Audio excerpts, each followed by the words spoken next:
Stue. Hvad? Livsduelighed. Hvad tænker du så? Jeg kan slet... Livsstudie. Livsduelighed. Noget om livet.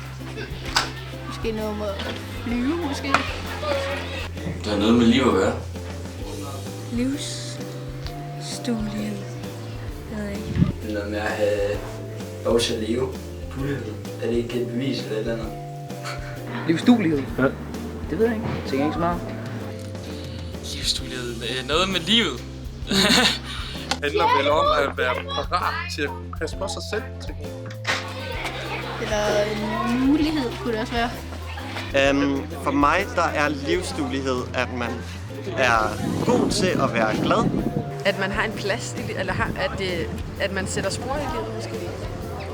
Jamen, livsduelighed for mig er, når man er i stand til at tage vare på sig selv ude i den virkelige verden. Fungere i samfundet og kunne være et selvstændigt individ. Det handler i bund og grund om, at man er i stand til at kunne klare sit liv, ikke? Og møde de udfordringer, man støder på. Det gør alle mennesker ikke. Jamen livsduelighed er et stort spørgsmål. Jeg tænker, at livsduelighed handler om at kunne håndtere sine følelser. Det er i hvert fald noget med livet at gøre, tror jeg. Men livsduelighed, det er jo at kunne vide noget om det gode liv. Og det at gøre brug af de evner, man har fået givet fra naturens side. Jeg synes, det er svært. At man duer til det der med at få noget ud af livet.